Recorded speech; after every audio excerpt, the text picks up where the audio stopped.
In the shadow of a crumbling manor, where moonlight barely pierced the heavy mist, Emma stood alone on the threshold of a fate she never chose. The night was alive with whispers, of wind, of secrets, and of promises that the darkness itself had long since forgotten. Every step she took echoed with memories of unspeakable torment, the sound of her own heartbeat punctuating the silence like a desperate plea for salvation. Emma's eyes, deep and stormy, reflected a turbulent past, a past marred by pain, isolation, and the relentless cruelty of a world that had forsaken her. For years she had been shackled by the invisible chains of rejection and despair, forced to endure torment in a place where hope had long since withered. Tonight, however, was different. Tonight, the air trembled with an unspoken tension, as if the universe itself was about to unveil a secret too profound to be contained. As she stepped forward into the cold night, the ground beneath her feet seemed to murmur a warning, a prelude to the unexpected. The manor behind her, once a place of inescapable suffering, now lay in eerie silence, its broken windows like hollow eyes staring out into the abyss. Emma's mind raced with conflicting emotions. The anguish of her past intermingled with a fragile spark of defiance. Could it be that she was finally at the brink of something new? Something that might alter the course of her tragic destiny? A sudden gust of wind carried the faint scent of pine and distant rain, stirring memories of long-forgotten promises and a mysterious power that lay dormant within her. In that fleeting moment, Emma felt an electric charge in the air, a subtle, yet unmistakable call to awaken the inner strength she had hidden for so long. The sensation was both haunting and exhilarating, as though an unseen force was reaching out, urging her to embrace the darkness and transform it into a beacon of hope. Her thoughts were interrupted by the sound of soft footsteps behind her. Instinctively, she turned, her heart pounding with a mix of apprehension and anticipation. Emerging from the veil of night was a figure whose presence radiated authority and mystery, a man whose very aura seemed to command the elements. Julian, the enigmatic leader whose reputation was shrouded in both reverence and fear, moved with a grace that belied his formidable power. His storm-gray eyes locked onto hers, and in that silent exchange, an unspoken understanding passed between them.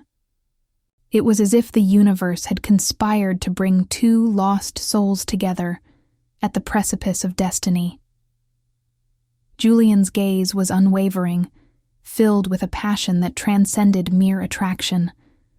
There was a raw, almost feral intensity in his stare, a promise of protection, and a warning of the fierce battles that lay ahead. In that moment, Emma sensed not only the strength of his resolve, but also the weight of his inner torment, a burden born from a lifetime of struggle and sacrifice. The magnetic pull between them was palpable, a tangible thread of fate drawing them inexorably together, despite the scars of their pasts. "Emma?" Julian's voice broke the silence, low and resonant, imbued with both tenderness and authority. "I have been searching for you, for the one who carries a light, even in the deepest shadows." His words, like a soothing balm, penetrated the cold layers of her guarded heart, stirring emotions she had long tried to bury. In his tone, she could sense the promise of a new beginning, a chance to rise above the cruelty of a world that had deemed her unworthy. Yet, even as the promise of salvation glimmered on the horizon, Emma's mind was a battleground of conflicting thoughts. The memories of endless nights filled with pain and isolation, of being treated as nothing more than a discarded soul, waged war against the hope that now dared to bloom within her. Each breath she took was a reminder of the wounds that had yet to heal, and the uncertainty of what awaited her in the future. The struggle within her was fierce, a constant battle between surrendering to despair and embracing the possibility of redemption. The night deepened, and as they walked together along a narrow, winding path bathed in silvery moonlight, Emma found herself opening up in ways she had never dared before. Julian's presence was both a comfort and a challenge, urging her to confront the darkest, corners of her soul. The world around them, with its rustling leaves and distant howls, became the backdrop for their silent conversation, a dialogue that transcended words and echoed in the chambers of their hearts. As they reached a secluded clearing, the tension of the past seemed to melt away, replaced by an overwhelming sense of destiny. The clearing was framed by ancient, towering trees whose branches reached out like protective sentinels, their leaves shimmering in the gentle glow of the moon.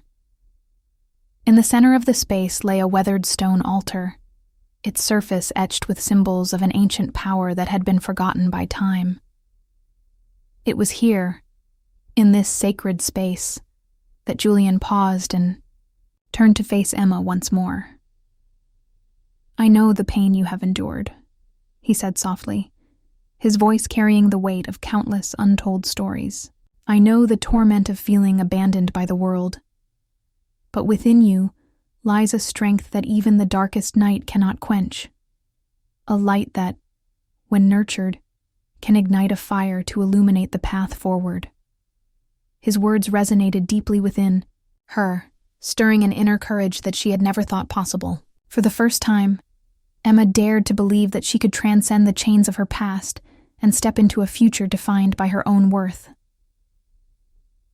In that moment of fragile intimacy, the clearing seemed to come alive with an ethereal glow. The ancient symbols on the stone altar pulsed with a mysterious energy, as if acknowledging the awakening of a long-dormant power within Emma. The air vibrated with an indescribable magic, a force that promised not only transformation, but also redemption.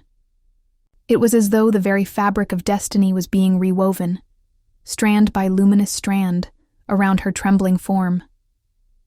As the minutes stretched into an eternity, Emma felt a stirring deep within her, a flicker of something powerful and transformative. It was the spark of a new beginning, a chance to reclaim her identity and forge a future where the scars of the past would no longer define her.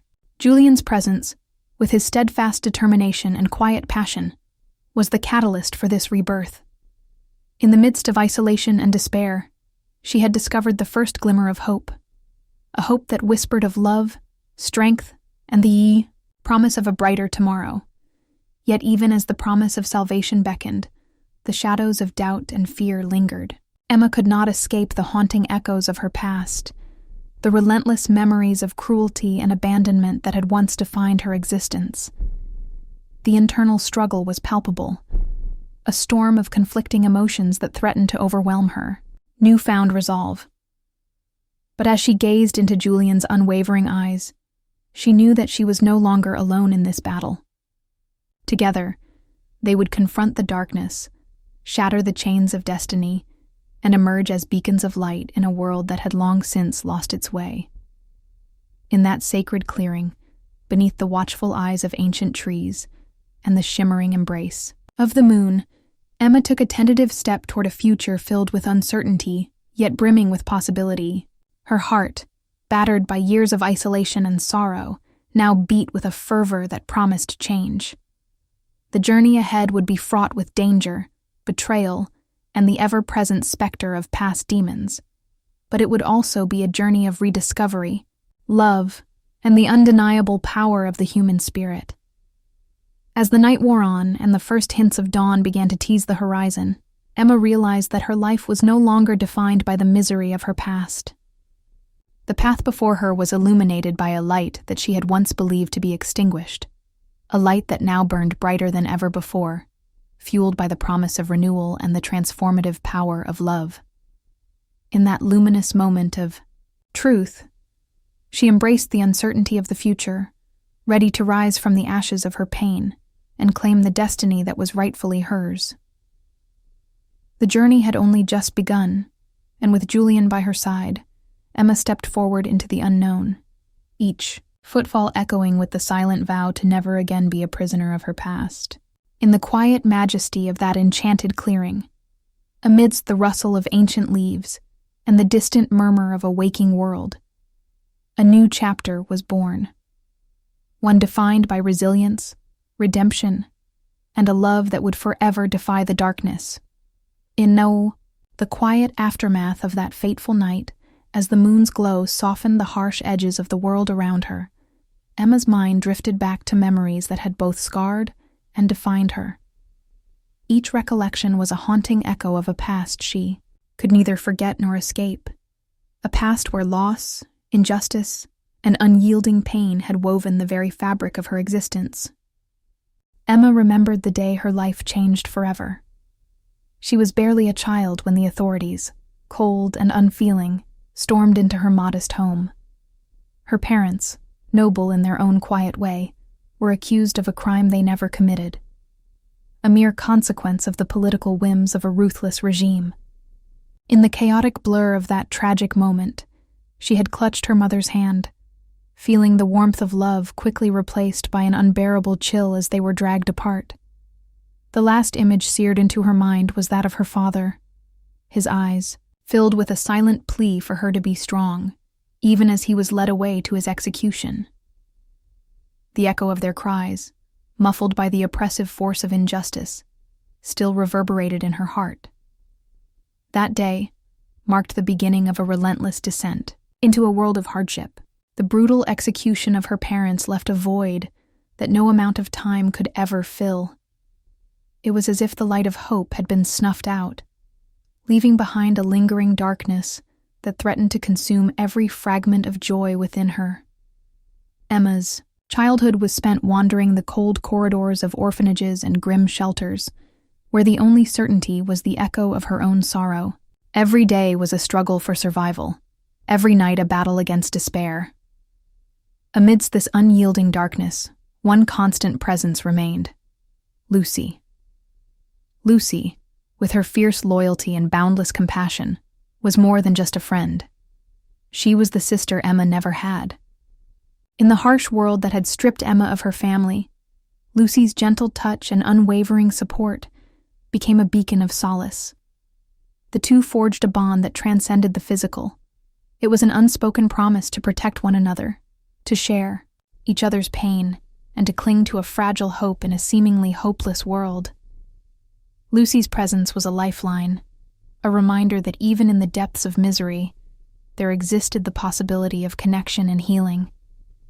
Together, they found small moments of respite amidst their suffering, quiet afternoons spent huddled in the dim light of a forgotten room, sharing whispered stories of dreams that felt as distant as the stars. In Lucy's eyes, Emma saw the reflection of her own longing, a yearning to be free from the chains of her past, to find a place where she could finally belong. Their bond was a delicate tapestry, woven from threads of shared grief, resilience, and the unyielding desire for a brighter future.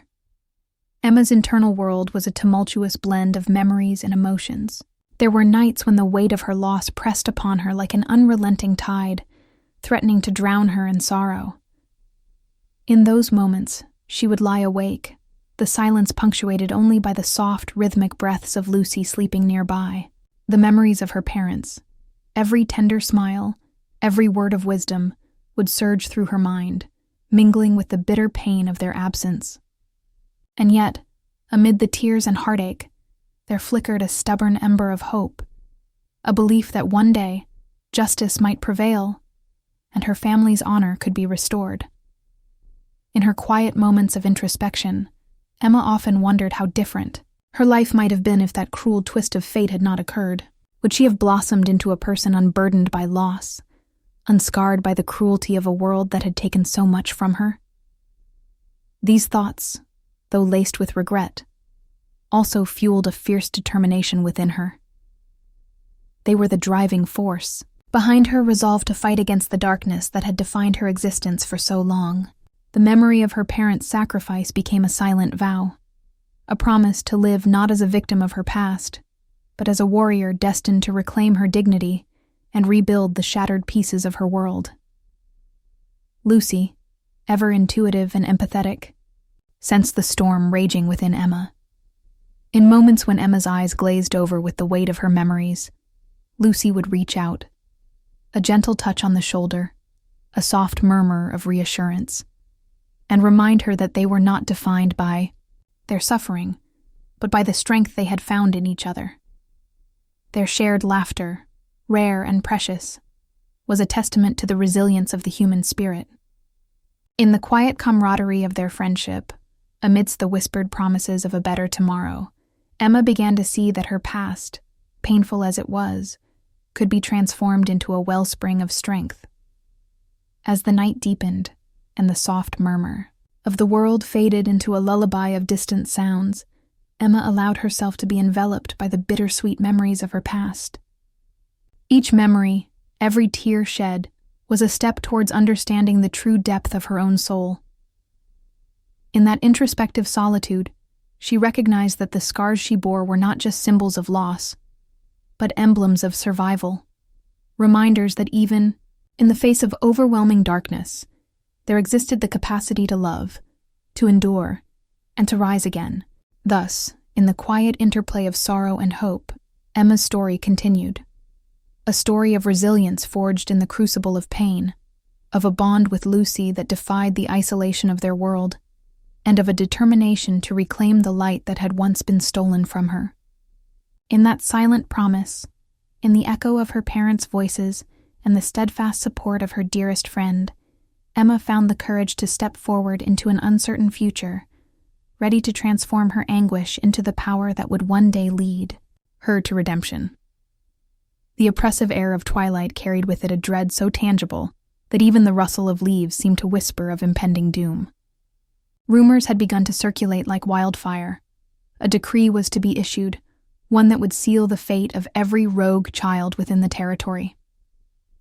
Emma and Lucy, huddled in the dim corridor of their dilapidated shelter, felt that dread settle into their bones like ice. Every creak of the old wooden floor, every distant echo of a heartbeat, heightened the terror of the unknown. As the hours bled away, the atmosphere grew heavy with tension. Outside, the distant clamor of a mob and the harsh cadence of a military march punctuated the quiet night. Emma's heart pounded in her chest, as if trying to escape the weight of 1,000 unspoken fears. She recalled the chilling sound of the whip, a harsh staccato crack that once heralded punishment and suffering in the halls of Mrs. Stewart's brutal domain. Now, that sound reverberated in her memory, intertwining with the grim promise of the forthcoming decree. Lucy's eyes, wide with both fear and defiance, met Emma's. In that fleeting glance, they exchanged unspoken words, a silent prayer for survival, a desperate hope that fate might yet twist in their favor. Their bond, so fiercely forged through shared torment and fleeting moments of kindness, was their only beacon in the darkness that threatened to consume them whole. The announcement was imminent. An ominous murmur rose among the captives, a low rumble that rippled through the ranks of the oppressed. With every passing minute, the distant sound of approaching guards grew louder, a rhythmic cadence of heavy boots that foreshadowed the arrival of a force that could either be their doom or perhaps an unexpected deliverance. Emma's mind swirled with images of a merciless executioner, a figure whose presence would signal the end of the long, agonizing wait. Then, as if the heavens themselves had paused to watch, a resounding order cut through the cold night. The voice, sharp and unyielding, boomed across the compound. All rogues shall be executed upon reaching adulthood. The decree, delivered with the finality of a death sentence, sent a shockwave of fear through every trembling soul. Emma's stomach twisted in a sickening churn, and Lucy's breath hitched, the gravity of their impending fate crashing over them like a tidal wave. In that heart-stopping moment, the air seemed to crackle with both despair and a strange, almost electric possibility. Emma could scarcely register the chorus of gasps and the sound of stifled sobs as the announcement rippled through the camp. It was as if time itself had suspended, a fleeting, suspended breath before the plunge into oblivion. Her eyes, wide with terror and sorrow, betrayed the thought that maybe, just maybe, this was the end of her story. Every nerve in her body screamed in protest against the injustice of it all. The raw, unfiltered anguish that surged within her was mirrored in the tear-filled eyes of Lucy, whose fierce loyalty and shared suffering had been her only refuge in this cruel existence. The whip's echoes, now a distant but haunting refrain, mingled with the pounding of their hearts, creating a cacophony of despair that threatened to drown out any semblance of hope. Yet, amid the darkness and despair, a faint glimmer of something unanticipated began to take shape, a premonition that perhaps fate was not entirely unyielding. As the guards advanced, their steps deliberate and foreboding, a sudden murmur of awe and confusion rippled through the crowd. In the midst of the chaos, a figure emerged, a presence so commanding it seemed to draw the very essence of light into its orbit. It was as if the darkness itself recoiled, making space for a beacon of defiance. That beacon was Julian, the enigmatic Lion King, whose reputation was whispered in both fear and reverence throughout the realm. His arrival, marked by an air of authority and an almost palpable magnetic force, was like a spark thrown onto a powder keg. Emma's heart, already bruised by the relentless assault of fate, skipped a beat as she caught sight of his silhouette, cutting through the gloom. His eyes, storm gray and resolute, scanned the assembled captives with an intensity that promised retribution against the very forces that sought to break their spirits. In that pivotal moment, the roar of despair was momentarily silenced by a deep, resonant proclamation from Julian. "No more shall you suffer at the hands of tyranny." His voice, imbued with a power that seemed to command the very elements, reverberated through the compound. It was a declaration that shattered the oppressive silence, a clarion call that ignited a flicker of hope amid the despair.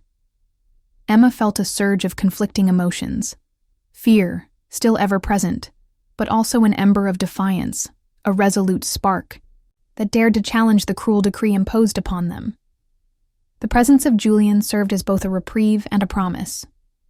His unexpected intervention was a signal that the world, as cruel as it could be, still harbored a force of change, a force willing to stand against the tide of inhumanity. For a brief, heart-stopping moment, the shadow of the execution order loomed less large, eclipsed by the luminous figure who had stepped forth to rewrite their destiny.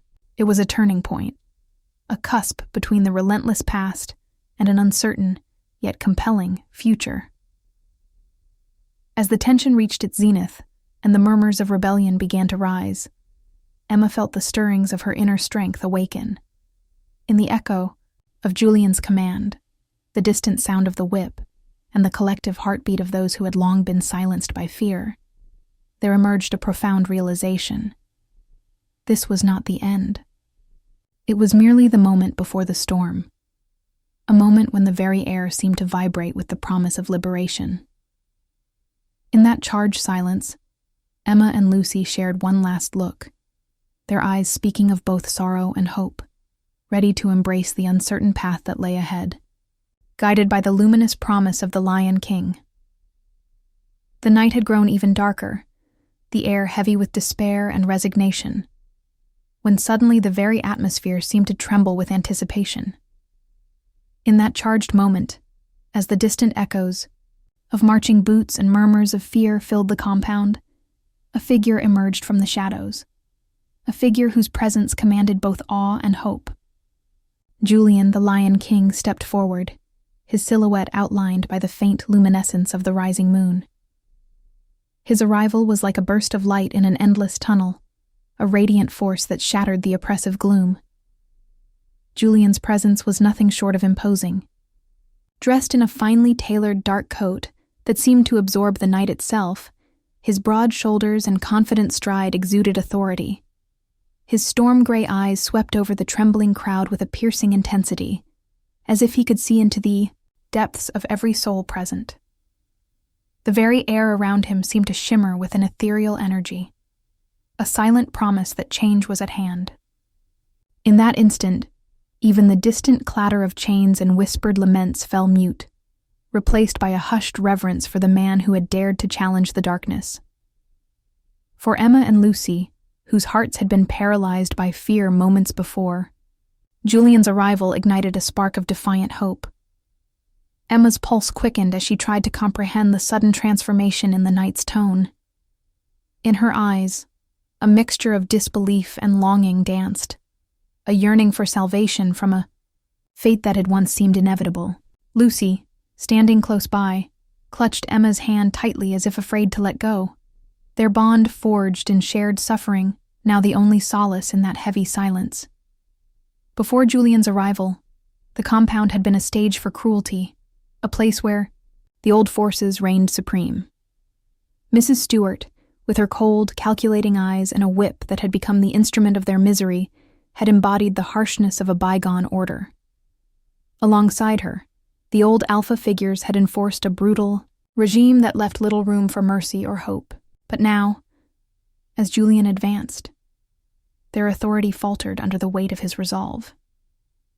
In a voice that resonated like a clarion call, Julian declared, "No longer shall the suffering of the innocent be overlooked.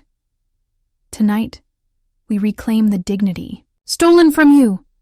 His words, both gentle and commanding, swept over the assembled captives, stirring emotions that had lain dormant under years of terror. It was a moment of reckoning, a turning point that promised to overturn the legacy of cruelty, with a force born not of vengeance, but of unwavering compassion and strength. As he spoke, Julian's eyes locked onto Mrs. Stewart.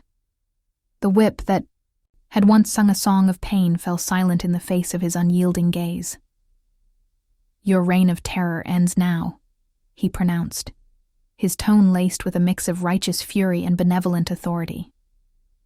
The air vibrated with the tension of impending conflict, and in that charged instant, it became clear that the old order was about to be irrevocably shattered. Mrs. Stewart's face contorted with a mixture of defiance and fear. For years, she had embodied the relentless cruelty of a system designed to break spirits, but now she was rendered powerless before the new force that Julian represented. The guards, once unquestioning enforcers of her will, hesitated as they watched their leader's authority crumble under the Lion King's presence. Julian advanced steadily, each step measured and purposeful, his eyes never leaving hers. With a decisive gesture, he signaled his soldiers to restrain those who had once inflicted unspeakable torment, ensuring that no further harm would come to the vulnerable souls under their watch. Amid the chaos of shifting power, Emma felt a profound transformation stirring within her. The heavy cloak of helplessness that had shrouded her for so long began to lift, replaced by a burgeoning sense of possibility. She remembered every night spent in anguish, every tear shed in silent despair. And now, in Julian's luminous presence, those memories transformed into a wellspring of determination.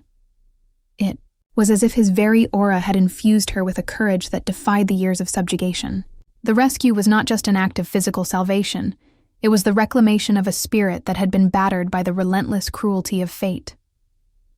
In the midst of the turmoil, Lucy's eyes shimmered with a mixture of relief and cautious optimism. For her, the sight of Julian's intervention was a promise that their suffering could finally be halted. She watched as he deftly disarmed the remnants of the old regime, his presence a living testament to the possibility of a better future. Every movement he made was imbued with a grace that belied the power within him. A power not used for domination, but for protection and renewal. Lucy's heart swelled with a hope so fierce it threatened to burst. A hope that whispered of new beginnings and the long-forgotten promise of redemption. Julian's rescue was executed with a meticulous balance of force and mercy. He ordered his soldiers to secure the area and to care for the wounded, his voice both firm and comforting as he addressed the frightened captives. "You are free," he repeated, a mantra that resonated through the compound like a sacred hymn. As his words echoed in the cool night air, Emma felt tears prick her eyes, not of sorrow, but of profound gratitude.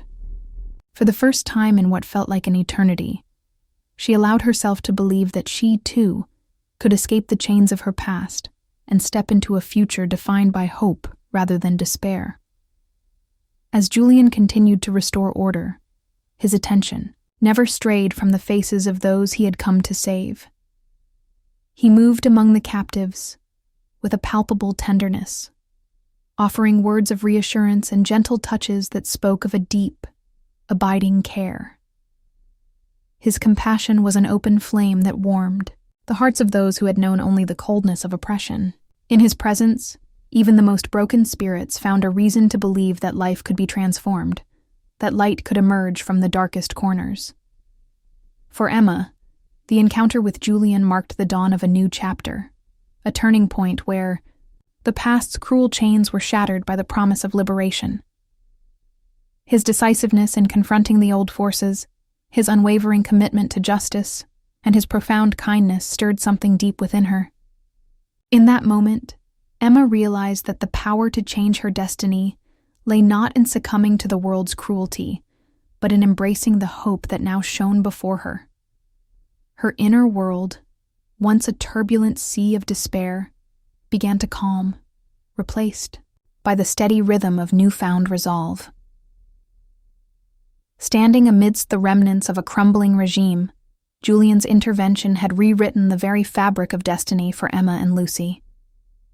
His emergence was a beacon of change, an act of salvation that transcended the physical and reached deep into the souls of those who had suffered for too long.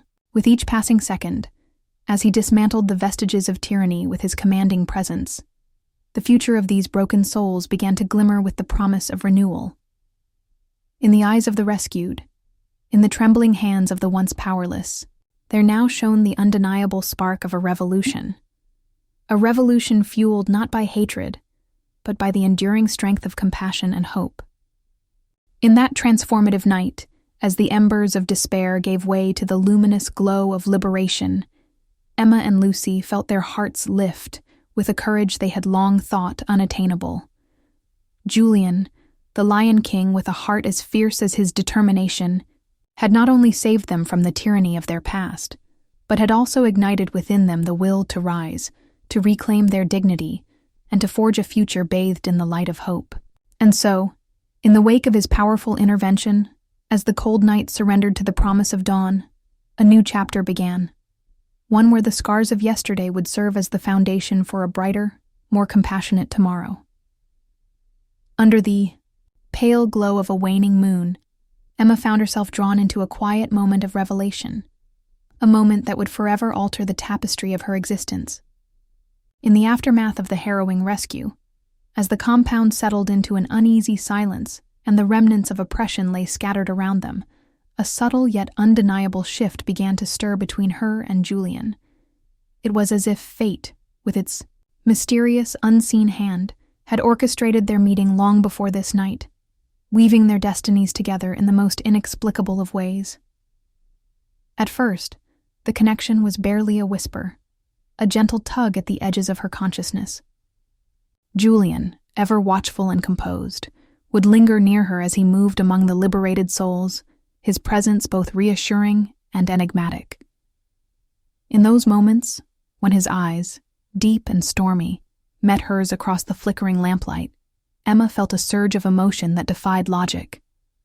His gaze was laden with an intensity that spoke of battles fought and sacrifices made, yet beneath that fierce exterior lay a tenderness reserved for those he deemed worthy. For Emma, who had known only isolation and sorrow, such warmth was as alien as it was intoxicating. One crisp evening, as the camp settled into a reflective hush, Julian found Emma alone by a small makeshift fire. The flames danced and leaped, casting fleeting shadows on her tear-streaked face, a visage that held the scars of a past too painful to forget. With quiet steps, Julian approached, his presence so soft that it nearly went unnoticed amid the crackling of the fire. "Emma," he said, his voice a gentle rumble, almost as if it were part of the night itself. "I sense in you a strength that even your suffering cannot obscure. There is a light within you, fierce and unyielding." For a moment, Emma's breath caught. His words, spoken with such earnest conviction, reached deep into the hidden recesses of her heart. She looked up, meeting his gaze, and for the first time, felt something shift. A fragile seed of trust, nurtured by the promise of protection and understanding.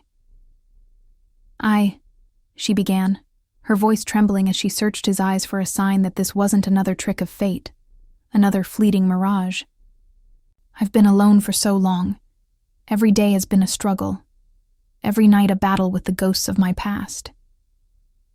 Julian's expression softened, the rigid lines of command giving way to a rare vulnerability. "I know the weight of isolation." "Emma," he replied, stepping closer until the space between them was charged with unspoken longing. "I, too, have carried burdens, losses that have scarred my soul. But sometimes, when two hearts broken by fate meet, there is a chance to mend what has been shattered." The air around them seemed to thrum with possibility, as if the universe itself were leaning in to witness this tentative communion of souls. Emma felt her defenses, so carefully built over years of relentless hardship, begin to crumble. In that quiet exchange, she sensed not only the fierce resolve of Julian, but also a kindred spirit, a reflection of her own hidden strength and unspoken dreams. As days turned into nights, their bond deepened in subtle, breathtaking ways. Julian would often be found by Emma's side during the early hours, when the world was still draped in the soft hues of dawn. Together, they would wander the makeshift corridors of the camp, sharing small moments that resonated like echoes from a long-forgotten promise. In these moments, their conversations were unhurried and intimate, laden with a mix of raw emotion and gentle humor. One chilly morning, as frost glittered on the ground like shattered fragments of a once bright dream, Julian and Emma found shelter under an ancient oak. The tree, with its sprawling limbs and roots that delved deep into the earth, seemed to mirror their own struggle for stability and growth. Sitting side by side, they spoke in hushed tones, their words blending with the rustle of leaves and the distant murmur of a waking world. "I used to believe," Emma confessed softly, her eyes fixed on the interplay of light and shadow on the ground, "that my pain would forever define me, that it was the only truth I could know." Her voice wavered, each word heavy with memories of loss and despair. "But now, with you here, I feel as if I can begin to see a different future, one where I am not merely a victim of my past, but a woman capable of shaping my destiny." Julian's hand reached out, resting gently on hers, and in that touch, Emma felt an unspoken promise. "Your scars are not marks of weakness," he said, his tone both tender and resolute. "They are the map of your journey, a journey that has led you to a moment of rebirth. Let them remind you not of what you've lost, but of the strength you've gained."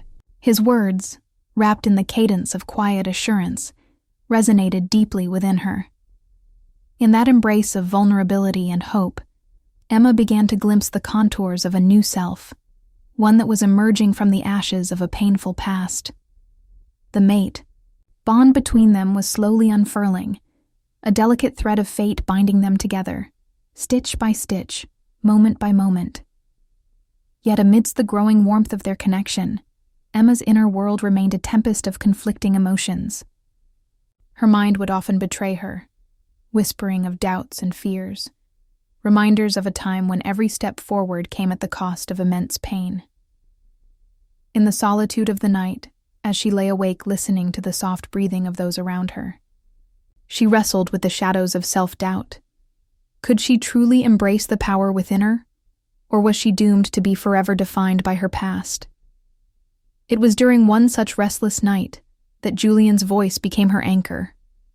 In the stillness of the dark, when the world outside seemed to hold its breath, he sat by her side, speaking in gentle tones that cut through the oppressive silence. "Emma, every moment of pain you've endured has been a stepping stone to who you are today. Do not fear the strength that now stirs within you. Embrace it, for it is the very essence of your soul, a light meant to guide you out of the darkness." His words, imbued with the gravity of lived experience and a tenderness born of understanding, ignited a spark of courage in her heart. Slowly, the walls she had so meticulously built began to crumble, replaced by the fragile yet resolute hope of transformation. With Julian's unwavering support, she dared to confront the tumult within, a maelstrom of memories, regrets, and the nascent desire for a life reimagined. In the days that followed, as the camp gradually transformed from a place of despair into a haven of cautious optimism, the mate bond between Emma and Julian grew ever more profound. Their shared glances and fleeting touches became the language of their souls, conveying emotions that words could scarcely capture. They found solace in the quiet moments, a shared cup of herbal tea in the early morning light, the soft murmur of conversation under a star-strewn sky, and the silent promises exchanged in the space between heartbeats. The transformation was cinematic in its quiet majesty, a slow, unfolding epic of two wounded hearts finding refuge in one another. Emma began to see herself not as a victim of circumstance, but as a woman reborn through the fire of her trials. With each passing day, she grew more confident, more attuned to the strength that had long lain dormant within her. Julian, too, found in her a kindred spirit, a reflection of the fierce resilience he had once seen in his own struggles. Their journey was not without moments of conflict and inner turmoil. There were times when Emma's fear would surge like a tidal wave, threatening to sweep away the fragile bond they had so painstakingly nurtured. In those moments, the intensity of her emotions would clash with the calm determination in Julian's, eyes creating a storm of passion and uncertainty that left them both breathless.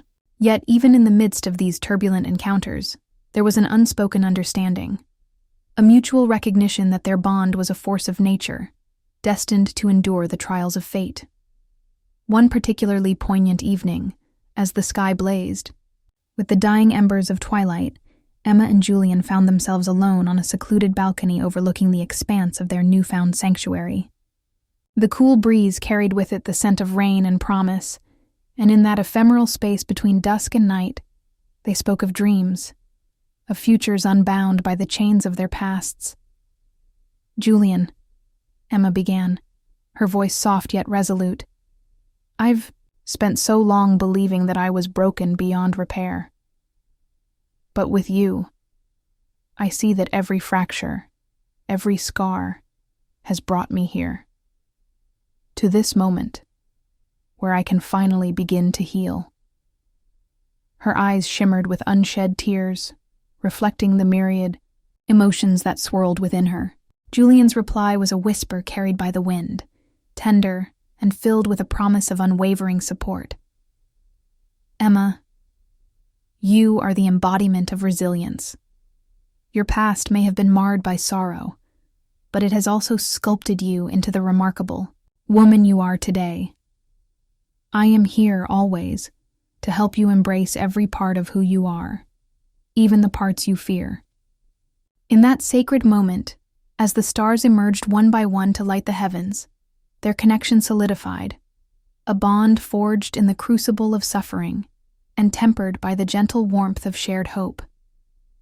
It was a silent vow, a promise that no matter what challenges lay ahead, they would face them together. The mate bond, once a fragile thread, had now woven itself into the very fabric of their beings, binding them in a dance of destiny that was as inevitable as it was beautiful. The cinematic quality of their journey was undeniable, a series of vignettes captured in the soft glow of dawn, the flicker of candlelight, and the quiet murmur of heartfelt confessions. As Emma's inner strength bloomed under Julian's compassionate guidance, she began to see the path before her more clearly. No longer was she defined solely by her pain.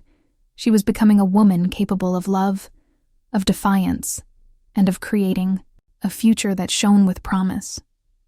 In the interplay of shadows and light, of despair and hope, Emma and Julian's bond grew stronger with every heartbeat. Their journey, marked by moments of profound vulnerability and quiet triumph, was a testament to the power of connection, a connection that could heal even the deepest wounds. And as they stood together under the vast, starlit sky, it was clear to both that this was only the beginning of a story that would forever change their lives. A story where love and resilience would triumph over the darkness of the past. Inside, The marble halls of the palace, where every corridor echoed with whispered intrigues and every shadow concealed a hidden agenda, the fragile veneer of unity among the ruling class began to crumble. The once sacred space, intended as a sanctuary of order and majesty, now buzzed with tension and dissent. In this charged atmosphere, key figures emerged whose ambitions and personal grudges threatened to ignite a political maelstrom that could reshape the very foundations of the realm. At the center of these swirling currents was Mona Lisa, a woman whose beauty was matched only by her cunning. With eyes as sharp as a blade and a smile that belied the venomous secrets within, she navigated the palace corridors like a phantom. Mona Lisa had long harbored ambitions that went beyond mere survival. She sought to upend the established order and reclaim what she believed was rightfully hers. In the eyes of many, she was the harbinger of chaos, a disruptive force that would undermine the fragile stability the new regime was trying to build. Alongside her, a cadre of alphas and betas, each with their own grievances and loyalties, stoked the fires of discord. The alphas, hardened by years of upholding an ancient code of brutality, found themselves increasingly at odds with the more compassionate reforms championed by Julian, the Lion King. Meanwhile, the betas, those who operated in the shadows, balancing their loyalty to their superiors with the innate desire for change, moved quietly, their furtive glances and whispered counsel betraying their inner conflicts. Within the grand meeting hall of the palace, a long, ornate table stretched out beneath the glow of crystal chandeliers. Here, representatives of every faction gathered, their expressions a mix of determination, skepticism, and concealed malice. The hall itself was a masterpiece of opulence, walls draped in richly embroidered tapestries, floors polished to a mirror sheen, and statues of legendary heroes standing in silent vigil. Yet, beneath the grandeur, lay the simmering discontent of those who had been sidelined by the sweeping changes. Julian stood at the head of this assembly, his presence both commanding and conflicted. As he surveyed the room, his storm-gray eyes took in every subtle nuance, the narrowed eyes of a defiant alpha, the furtive glances exchanged between betas, and the piercing gaze of Mona Lisa, who sat with an air of barely restrained impatience. The weight of his new responsibilities pressed upon him like an iron cloak. Each decision he made would not only determine the future of the palace, but also the fate of the vulnerable souls he had vowed to protect. Mona Lisa, Julian began, his voice steady, yet laced with an undercurrent of tension. We have gathered here to forge a path forward, a path that honors our past, but does not let it dictate our future. The time has come to resolve our differences and restore balance to our realm. His words, measured and deliberate, echoed across the hall, seeking to cut through the layers of discontent. But Mona Lisa was unyielding. Leaning forward with a graceful yet dangerous poise, she interjected, "Balance? Your so-called balance has left many of us forgotten in the shadows, Julian. You speak of honor, yet you discard tradition as if it were an outdated relic. The alphas and betas here, my allies, are not merely pawns to be sacrificed on the altar of your idealism." Her voice, smooth and resonant, carried a weight of bitterness born from years of sidelined ambition. The murmurs that followed her words rippled through the assembly like a rising tide, stirring both agreement and dissent. On one side of the table, an aging alpha with silver hair and a scar etched across his weathered face nodded solemnly in agreement. "We have upheld our traditions for generations," he rumbled, his tone heavy with the gravity of long-held convictions. "Yet, in this pursuit, we have lost the very essence of what it means to protect our people. The reforms you champion, King Julian, risk unraveling the order that has maintained our strength for centuries." A younger beta, his eyes bright with both hope and trepidation, spoke up. "Your Majesty, the world is changing. We cannot cling to the past if it means condemning the innocent to suffering. We must adapt. Find a way to blend the old with the one new." There is room for compassion without sacrificing our strength.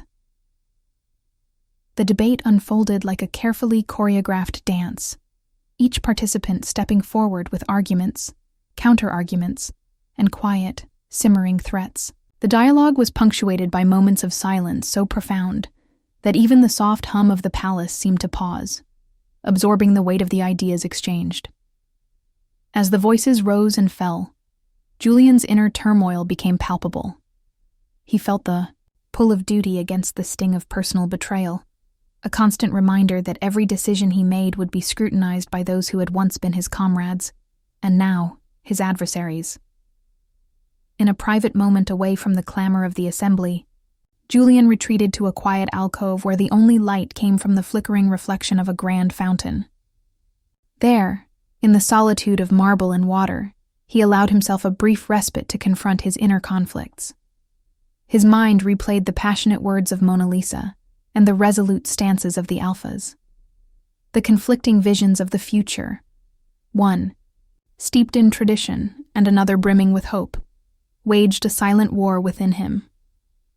He wondered if his dream of a more compassionate regime was worth the cost of alienating those who had fought beside him for so long.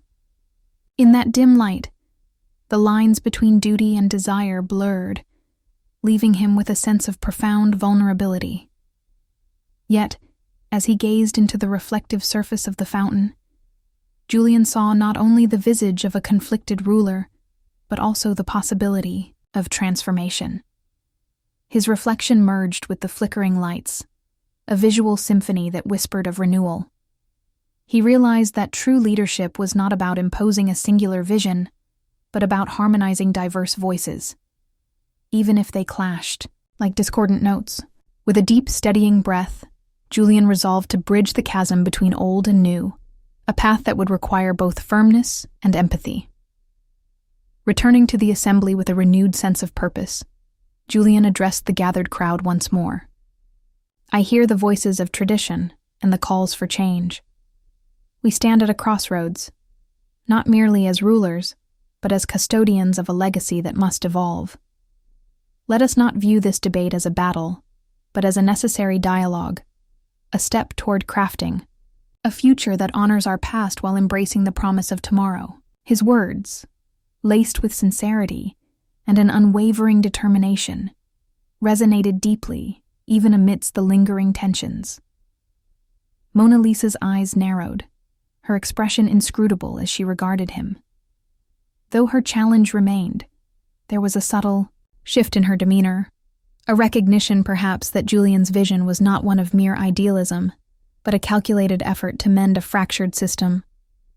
The debate continued, each faction presenting its case with fervor.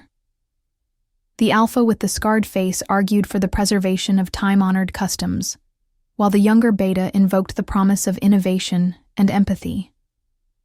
Throughout it all, Julian navigated the storm of opinions with a measured grace, his inner conflicts simmering just beneath the surface. As the meeting wore on, the room transformed into a cinematic tableau of passionate discourse, a battle of words and wills set against the backdrop of towering columns and ancient frescoes that bore witness to centuries of triumphs and tragedies. The atmosphere was electric, charged with the fervor of men and women who believed that the future of their realm depended on the outcome of this very debate. In one particularly charged exchange, a voice rang out from the back of the hall, a voice of unwavering conviction. "We must not forget that the people you seek to protect are suffering under the weight of our neglect. True power lies not in the preservation of the old order, but in the courage to change it." The words reverberated throughout the chamber, drawing a ripple of approval from some corners and icy disapproval from others. Julian's gaze swept the room, his eyes alight with a fierce resolve. In that moment, he knew that the path ahead would be fraught with peril and dissent, yet he was ready to shoulder the responsibility of guiding his people through the tumult. The debates, though painful and fraught with personal vendettas, were the crucible in which a new order would be forged, a synthesis of strength and compassion that would rise from the ashes of the old. For Julian, the weight of the crown was both a blessing and a burden. In the quiet moments of introspection that followed the heated discussions, he confronted the stark reality of his dual nature, a leader who must be both merciful and unyielding, empathetic yet resolute. The palace, with its glittering splendor and hidden corridors, was a reflection of his own inner landscape, a realm where light and shadow danced in a perpetual interplay.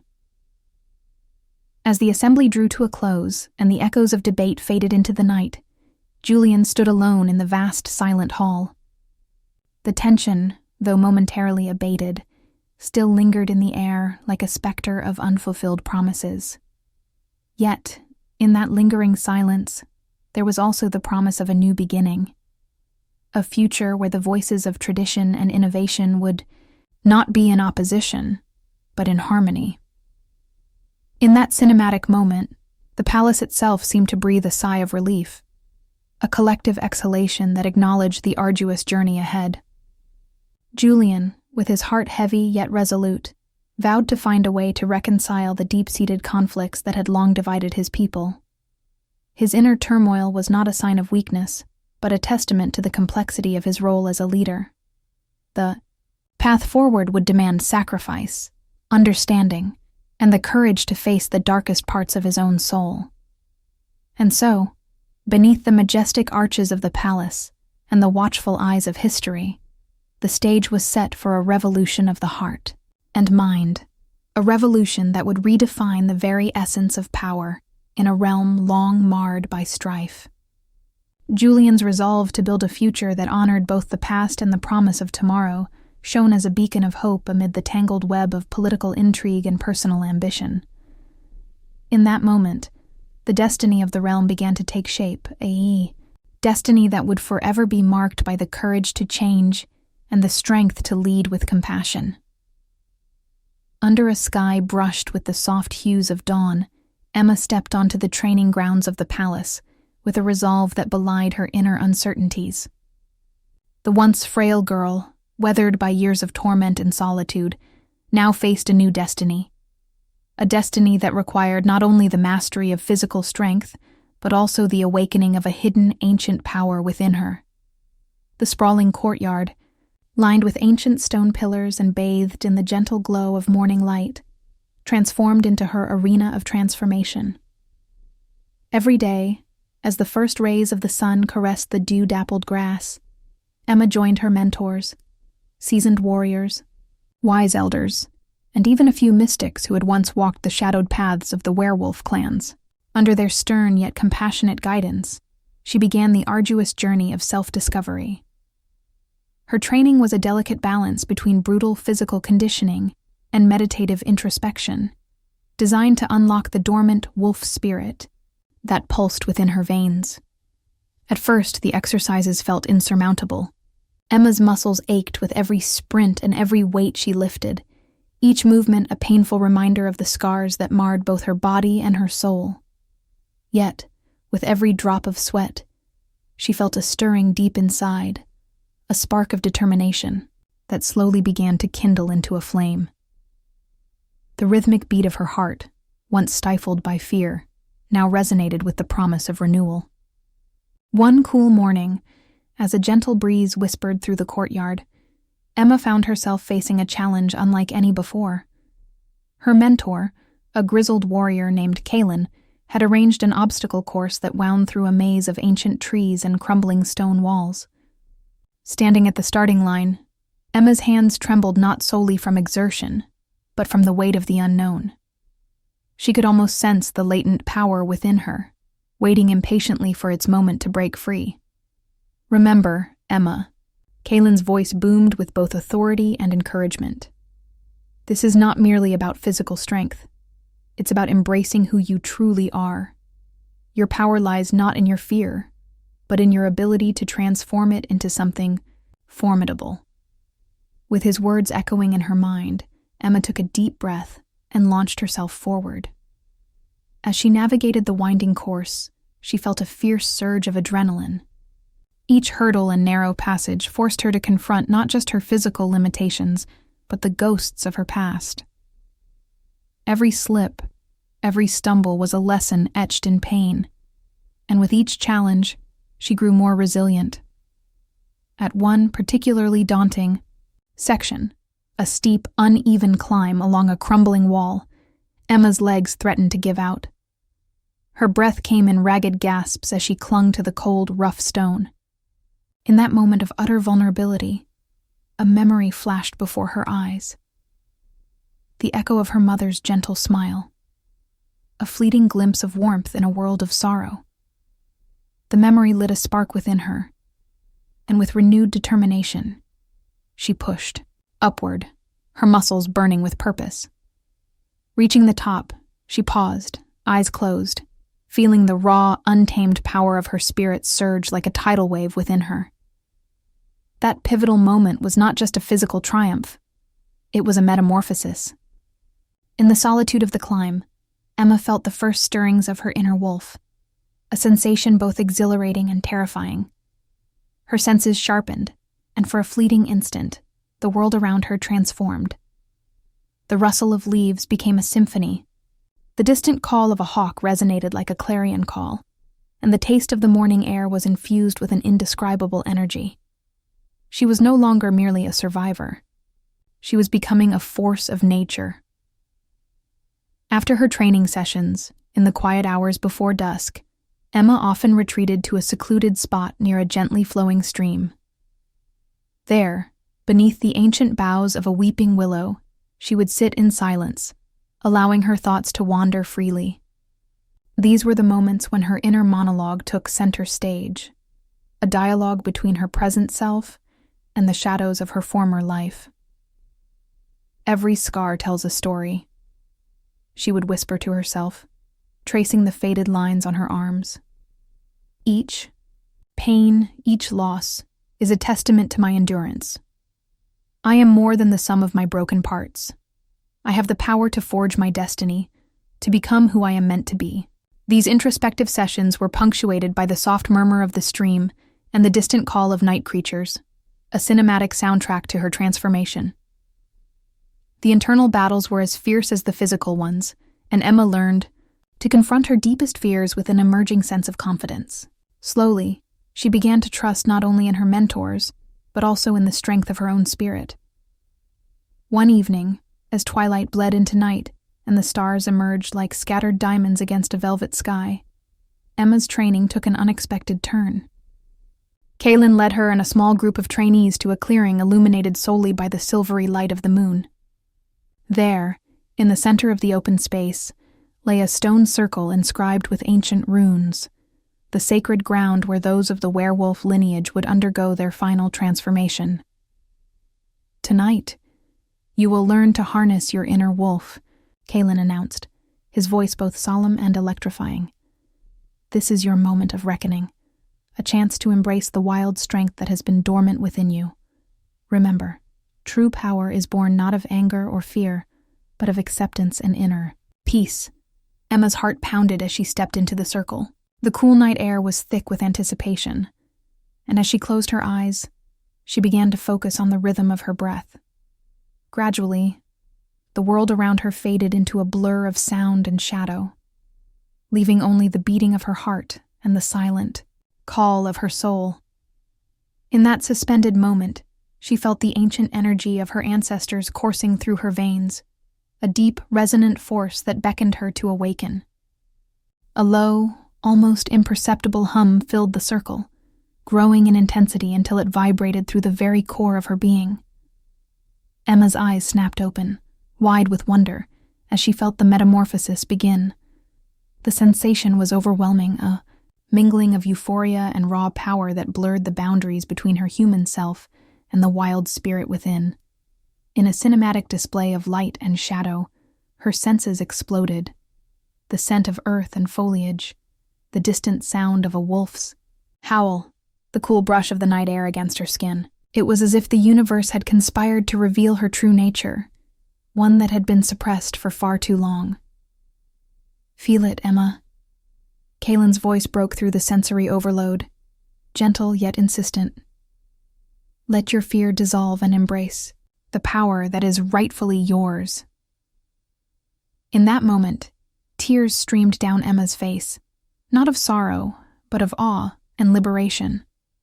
Every fiber of her being vibrated with the newfound strength of her inner wolf. The transformation was not dramatic in appearance, but it was palpable, a profound shift that radiated from within, altering her very essence. The struggle between who she had been and who she was destined to become converged into a single, incandescent point of clarity. As the ritual subsided, Emma opened her eyes to the familiar, yet somehow transformed, faces of her mentors. In their approving gazes, she saw not pity or condescension, but a recognition of the power she had awakened. The experience had left her both exhilarated and humbled, a living testament to the resilience of the human spirit when paired with the untamed force of nature. Later, in the quiet aftermath of that transcendent night, Emma found herself alone, once more by the stream. The moonlight danced on the water's surface, mirroring the turbulent yet beautiful symphony of emotions within her. She whispered softly into the night, "I am no longer a prisoner of my past. I am the embodiment of every struggle, every loss, and every victory. I am becoming the leader I was always meant to be." The journey of training was far from over, and many challenges awaited her on the path to leadership. But in that solitary moment, as the cool water lapped at her feet and the ancient trees stood sentinel, Emma realized that her transformation was not merely physical. It was the rebirth of her spirit. The inner strength she had unearthed was both her armor and her beacon, guiding her towards a future where she could stand tall as a symbol of hope, resilience, and unyielding power. And so, with each passing day, as the palace grounds witnessed, her rigorous training and quiet moments of introspection, Emma began to shed the vestiges of her former self. The girl who had once trembled in the shadow of her own pain was evolving into a woman who embraced her destiny, a destiny forged in the crucible of hardship, tempered by the wisdom of her mentors, and ignited by the fierce, unrelenting fire of her inner wolf. Outside the palace walls, the night was no longer a quiet witness to change. It had transformed into a seething cauldron of plotting, betrayal, and the palpable tension of an impending storm. In the darkened corridors of power and hidden alleyways of the city, factions long dismissed by the new order were stirring. The old guard, led by the calculating Mona Lisa and the vengeful Alpha Duncan, was rallying their forces, determined to topple the reforms that Julian and his allies had so painstakingly introduced. In the flickering light of a clandestine meeting, held in a neglected cellar beneath a once grand townhouse, Mona Lisa's eyes glittered with unyielding ambition. Draped in shadow and mystery, she addressed a small cadre of conspirators whose faces were etched with determination and lingering resentment. "For too long, the traditions that built our world have been cast aside," she hissed, her voice low and dangerous. "Julian's compassion may have softened the cruelty of our past, but it has also weakened the very foundation that made us strong. We must reclaim what is rightfully ours." Her words, punctuated by the distant echoes of dripping water and the rustle of old parchment, resonated deeply among her listeners. Across the city, within a dilapidated safe house filled with maps, coded messages, and the hum of covert radios, Duncan, a scarred alpha whose fury burned as fiercely as his disillusionment, convened with like-minded leaders. His voice, rough and resonant with barely contained anger, reverberated through the cramped space. "We have watched helplessly as our authority crumbles. The new regime's ideals are a lie. They promise change, yet betray our legacy with every act of mercy.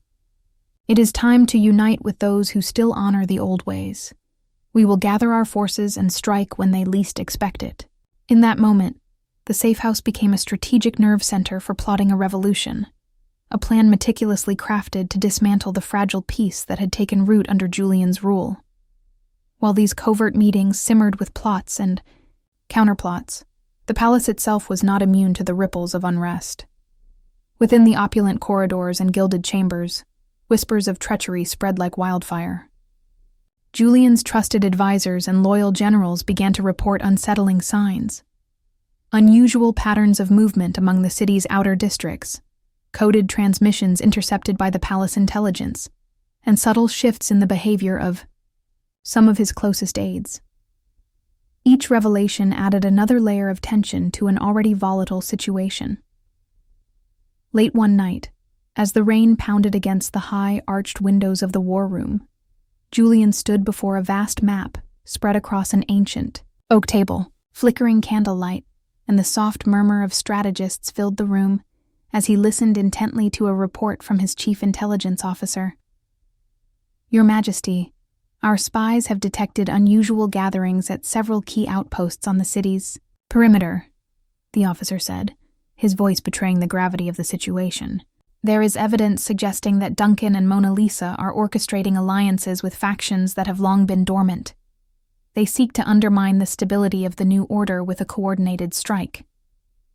Julian's storm-gray eyes narrowed, and a heavy silence fell upon the room. He knew all too well the delicate balance between hope and chaos.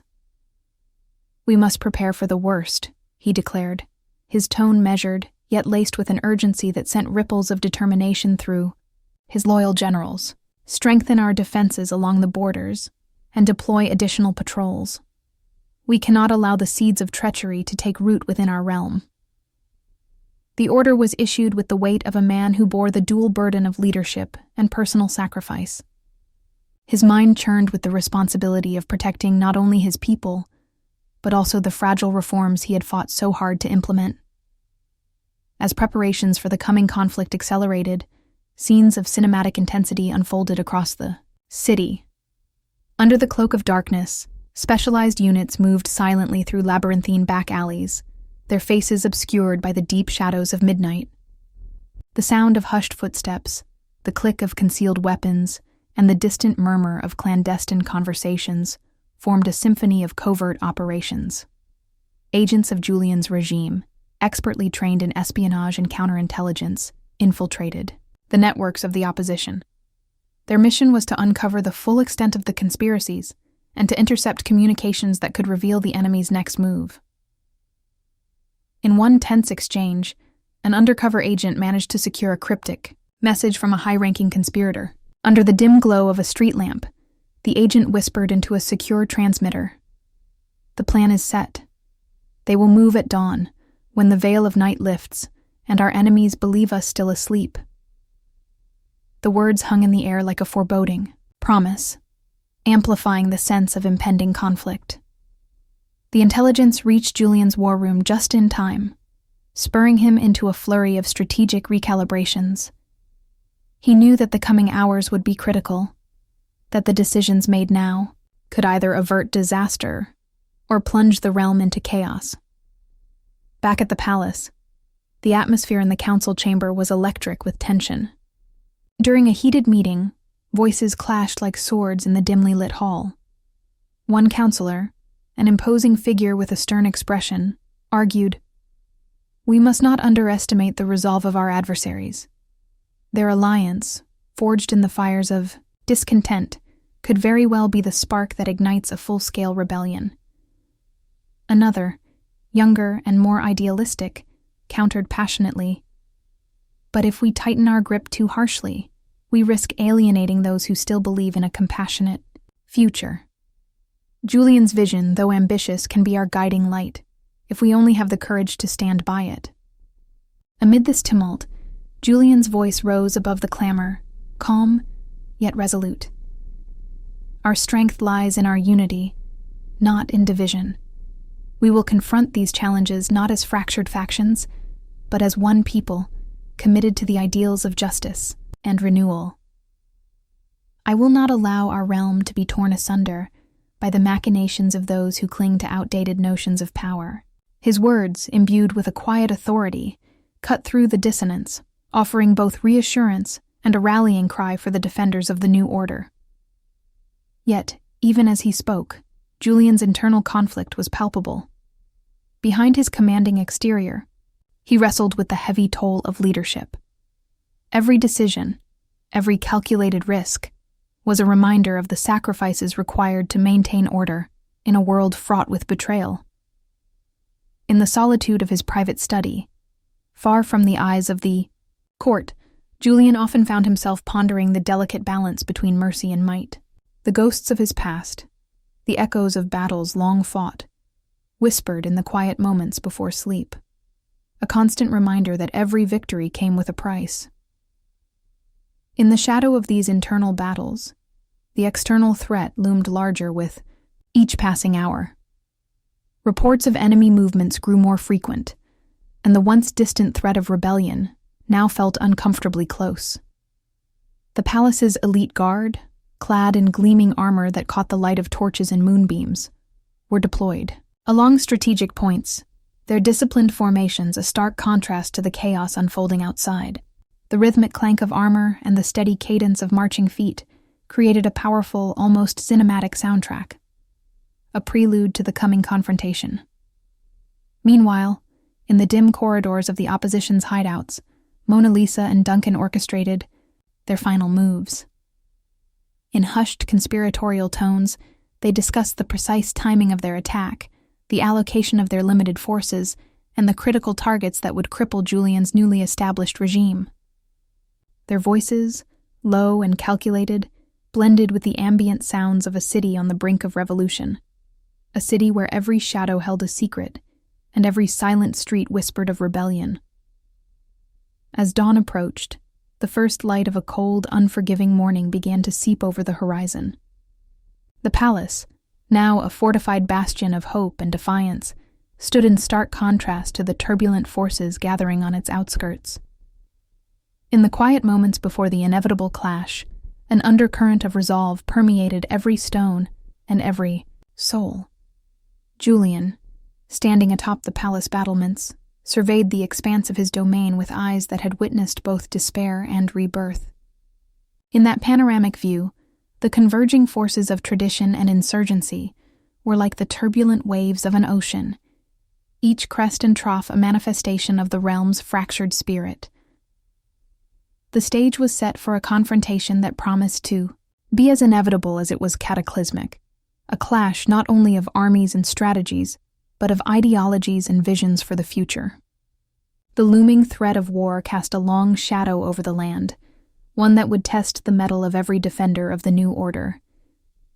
Yet, amid the anxiety and uncertainty, there remained a steadfast belief that the sacrifices made in the name of progress would ultimately lead to a future defined by unity, justice, and enduring hope. In this cinematic moment, as the sun rose slowly over a land on the brink of upheaval, the forces of rebellion and reform prepared to collide. Every whispered conspiracy, every covert maneuver, and every resolute declaration of loyalty would soon culminate in a battle that would decide the fate of the realm, a battle where the price of change would be paid in blood, sweat, and unyielding determination. And as the palace stood as a symbol of resistance against the encroaching darkness, the echoes of that coming conflict reverberated far beyond its ancient walls, heralding the dawn of a new, tumultuous era. The air trembled with raw tension as the forces of rebellion and reform finally clashed beneath a sky streaked with blood-red and bruised purples. In the vast, war-torn field that stretched beyond the palace walls, Julian stood at the forefront of his assembled warriors. His eyes, once calm and resolute, now burned with the intensity of a man who had borne the weight of an entire kingdom's hopes. Every fiber of his being was attuned to the grim reality before him, a reality where destiny and defiance would be forged in the fires of battle. Across the field, the opposition emerged in a storm of chaos and fury. Led by the vengeful Duncan and the ever-calculating Mona Lisa, their ranks swelled with those who had long suffered under the reforms. Their banners, dark and foreboding, flapped wildly in the bitter wind as they advanced with a ferocity born of years of suppressed anger. The two forces collided with a deafening roar, a symphony of clashing steel, pounding hooves, and the guttural cries of warriors locked in mortal combat. In the midst of the maelstrom, Emma fought with an intensity that belied her humble beginnings. With every swing of her blade, every parry and thrust, she became both shield and sword for those around her. The training and self-discovery that had transformed her now manifested in a graceful, yet relentless dance of survival. Her eyes, fierce and unwavering, reflected not only the flames of battle, but also a deep, personal resolve to honor every sacrifice and to ensure that the new order would triumph over tyranny. Julian, side by side with Emma, moved through the fray like a force of nature. His armor, dented and scarred from the relentless assault, gleamed in the intermittent light as he cut through enemy lines with precise, calculated strikes. Yet, amidst the swirling chaos of war, his thoughts never strayed far from the heavy burden of leadership. Every fallen comrade, every desperate plea for mercy, reverberated within him. His internal monologue was a constant reminder of the sacrifices that had paved the way for this confrontation. "Hold fast," Julian bellowed over the cacophony, his voice carrying like a rallying cry. "We fight not merely for power, but for the future of every soul in this realm." His words, filled with both determination and sorrow, inspired his allies to push forward even as the enemy pressed in with unyielding force. In a particularly brutal skirmish near the shattered remains of an ancient stone archway, Emma found herself locked in combat with a towering warrior from the opposition. The man's eyes were wild with fury, his every movement a testament to the savagery that had fueled his cause. With every clash of their weapons, sparks flew, and the very ground seemed to tremble beneath them. Emma's heart pounded as she summoned the hidden strength within, a strength that surged like a tidal wave as the moment of transformation approached. For an agonizing instant, she felt the spirit of the wolf awaken inside her, its feral power mingling with her human determination. Amid the tumult, a cry of anguish echoed from behind Emma, a beta, wounded and barely clinging to life. Without hesitation, Emma abandoned her duel and raced to the fallen warrior. The battlefield, with its swirling dust and the acrid smell of burning wood, became a blur as she knelt beside him. "Stay with me," she urged, her voice trembling with both urgency and compassion. "We need you." In that moment, the fragility of life was laid bare against the brutality of the conflict, and Emma's own metamorphosis as a leader deepened. Her eyes hardened with resolve as she helped the wounded soldier to his feet, her actions a quiet declaration of loyalty amid the chaos. Meanwhile, high above the tumult, on a ridge that offered a grim overlook of the battle, Julian clashed with Duncan. The two leaders met like titans, their swords a blur of violence and purpose. Duncan's face was contorted in rage, every stroke of his blade fueled by years of perceived betrayal. "You think you can rewrite the past with your soft words and half measures?" he snarled, his voice echoing off the rocky outcrop. Julian's reply was measured, a calm counterpoint to the fury that swirled around him. "I fight for a future where all can live without fear," he said, his tone both sorrowful and unyielding. The duel raged on, each parry and thrust a microcosm of the ideological battle waging within the hearts of all who stood witness. Below, the battlefield was an ever-shifting tapestry of chaos. Explosions of clashing armies, the roar of charging cavalry, and the desperate screams of the wounded wove together in a brutal ballet. The sound of metal on metal, punctuated by the occasional soul-wrenching cry of a fallen soldier, created an atmosphere so charged that it seemed to vibrate with the pulse of the very earth.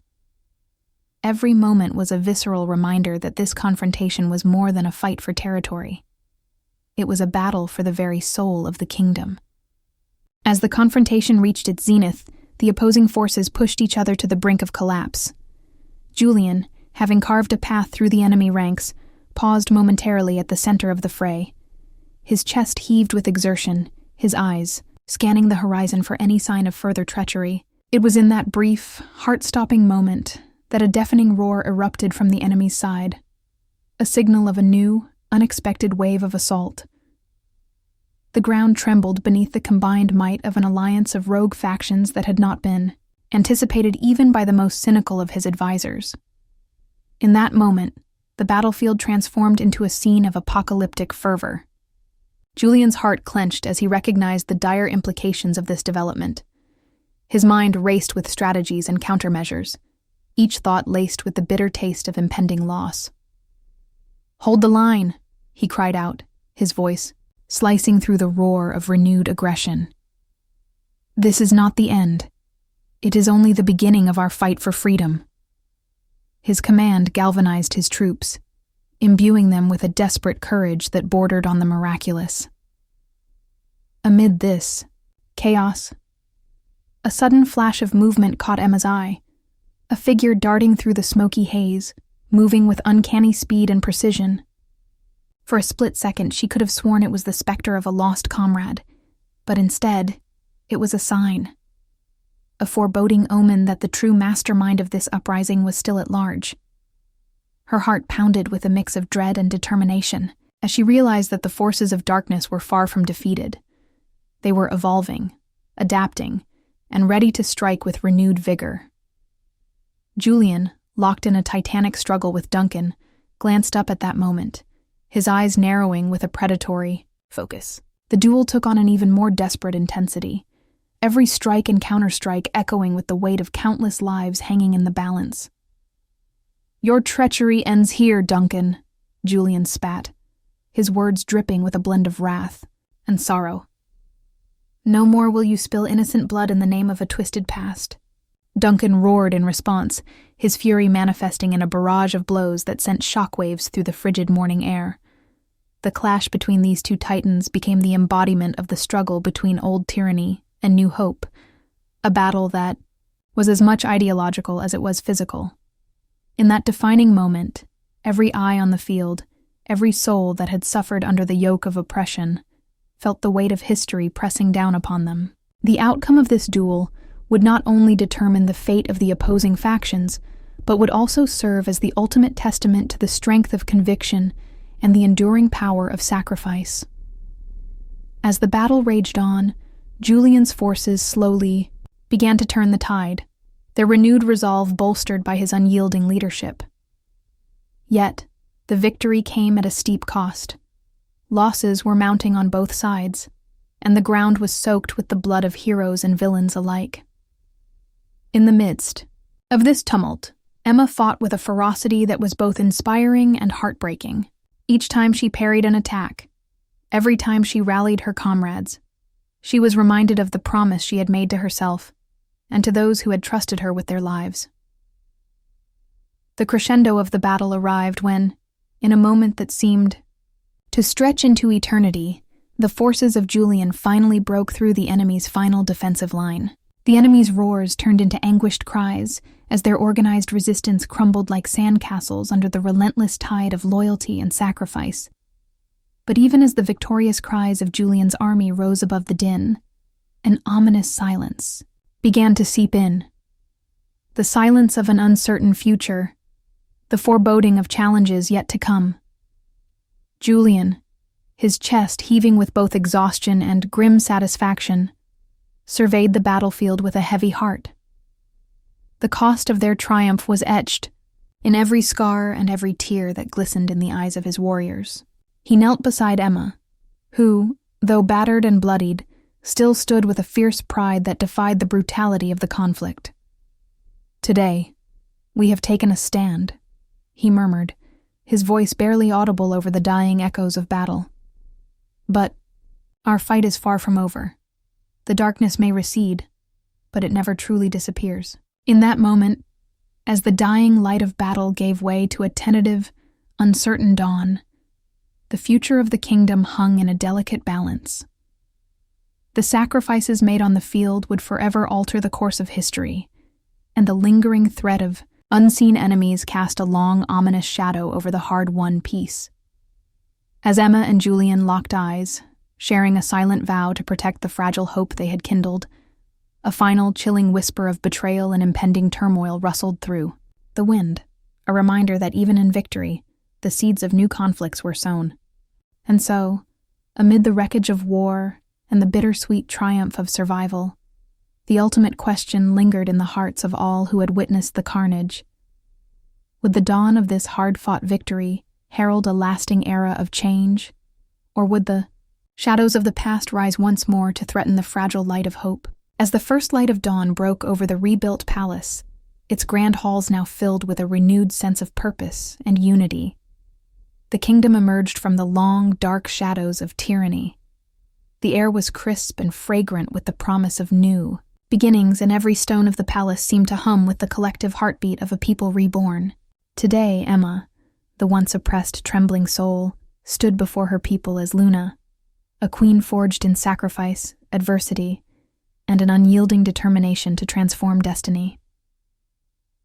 In the great courtyard, where the remnants of battle had long been cleared away, joyful celebrations now replaced the mournful silence of war.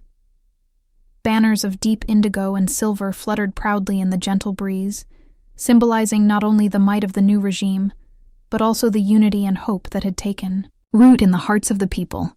Citizens gathered in throngs, their faces radiant with relief and anticipation, as music filled the air, a soft yet triumphant symphony that resonated with the triumph of the human spirit over oppression. Emma surveyed the scene from the balcony of the palace, a place that once had been an arena of relentless conflict, now transformed into a beacon of progress and renewal. The scars of the past were still visible in the weathered stone and in the memories of those who had survived. Yet every heart here pulsed with a resolute promise that the pain of yesterday would pave the way for a brighter tomorrow. In that moment, Emma felt the weight of her journey lift, replaced by the warm glow of purpose. Her eyes, once haunted by loss, now shone with a fierce, inspiring light that spoke of rebirth and the power of transformation. Below, as the people cheered her name and embraced one another in celebration, Emma stepped forward to address the assembled crowd. Her voice, clear and resolute, carried across the vast courtyard. Today, we stand not as victims of our past, but as architects of our future. Every sacrifice we have made, every tear we have shed, has brought us to this moment of renewal. Her words echoed with the conviction of a leader who had risen from the depths of despair to claim her destiny.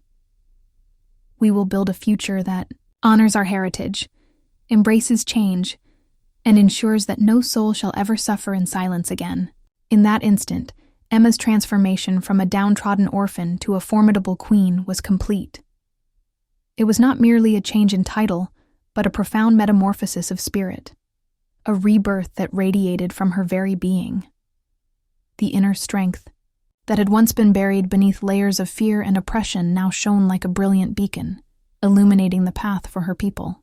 As Luna, Emma embodied the hope and resilience of a nation, and her presence alone breathed life into the promise of a future free from tyranny. Yet, even in the midst of celebration, Emma knew that the road ahead was not without challenges. The recent conflict had exacted a heavy toll, and the wounds of battle, both physical and emotional, required time and healing. But as she looked out over the sea of faces, each one a testament to the enduring spirit of her people, she understood that every hardship was a stepping stone toward a destiny worth fighting for. The triumph of the day was not the end, but the beginning of a long, arduous journey toward true reconciliation and prosperity. Inside the palace, the corridors that had once echoed with the clamor of political strife now resonated with the soft murmur of voices working together to restore order and rebuild what had been lost. Julian, ever by her side, moved with a quiet confidence that mirrored her own newfound resolve. Their shared journey had been one of constant evolution, a delicate dance between passion and duty, sacrifice and hope. In the reflective glow of candlelit chambers, Julian would often remind her, "Our strength lies not in our victories alone, but in the sacrifices that we make for one another." Today, we honor every fallen hero, every soul that gave its last breath for the dream of a better world. Together, they initiated sweeping reforms throughout the kingdom. The oppressive edicts of the old regime were replaced by laws that valued justice, empathy, and the empowerment of every citizen. Public forums were established where the voices of even the most humble subjects could be heard, ensuring that the ruling power was held accountable and that the lessons of the past would never be forgotten. With each policy enacted, with every life uplifted, the fabric of the realm was slowly rewoven into a tapestry of hope, unity, and mutual respect. The palace gardens, once neglected and overgrown, were transformed into vibrant sanctuaries of life and beauty. As Emma strolled through these meticulously restored pathways, she marveled at how nature had reclaimed its rightful place, a symbol of the kingdom's rebirth. The fragrance of blooming jasmine mingled with the laughter of children playing beneath ancient trees, and every flower that blossomed was a silent hymn to resilience. In those moments of quiet reflection, Emma would often pause and whisper to herself, "This is our legacy, a future built not on fear but on the promise of love and unity." In a grand assembly held in the newly renovated council hall, Emma formally assumed her role as Luna, her coronation a moving spectacle that fused tradition with modernity. Under a vaulted ceiling adorned with frescoes depicting both mythic triumphs and historical hardships, Emma ascended the dais amid a chorus of fervent applause. The ceremonial crown, a delicate yet powerful symbol of her authority, was placed upon her brow by the head elder, a gesture that signified not only the continuity of leadership, but the dawning of a new era. In that moment, as the kingdom acknowledged her rightful place, Emma felt an overwhelming surge of purpose. She vowed silently that she would honor every sacrifice, every tear, by ruling with wisdom and compassion. Yet, as the celebrations reached their zenith and the kingdom embraced the hopeful new order, Emma's thoughts turned to the inevitable challenges that lay ahead. The battle had been won, but the war for true justice and lasting peace was far from over. Shadows still lingered at the edges of her vision. The specter of lingering dissent, the scars of past betrayals, and the quiet uncertainties of what it truly meant to heal a nation. But these challenges, rather than dampening her resolve, only strengthened her commitment. In her heart, she knew that every trial, every setback, was an opportunity to learn, to grow, and to become a leader worthy of the trust and love of her people. In a final, reflective moment that encapsulated the spirit of the new dawn, Emma addressed her people one last time as the day began to give way to the gentle embrace of twilight. "We have weathered storms together, and though the path ahead may be fraught with challenges, I promise you this: we will build our future together. Every sacrifice, every hardship, has led us to this moment of hope. Let us move forward, united in our belief that a better tomorrow is not only possible but inevitable." Her voice, tender yet resolute, carried across the courtyard and into the hearts of all who listened. It was a promise, a pledge to honor the past while relentlessly pursuing the promise of tomorrow. As the sun dipped below the horizon, bathing the palace in a warm golden glow, Emma stood tall, a figure of grace and strength. The journey of transformation, from a life marred by oppression to one of triumphant leadership, had reshaped her identity and redefined her destiny. In the quiet, poignant moments that followed, as the kingdom slowly settled into a rhythm of hope and rebuilding, Emma allowed herself a small, sincere smile. The future, though uncertain, was a canvas waiting to be painted with the colors of courage, unity, and enduring love. In that hopeful twilight, the message was clear. Together, they would overcome every obstacle, and together, they would build a future where every soul could flourish.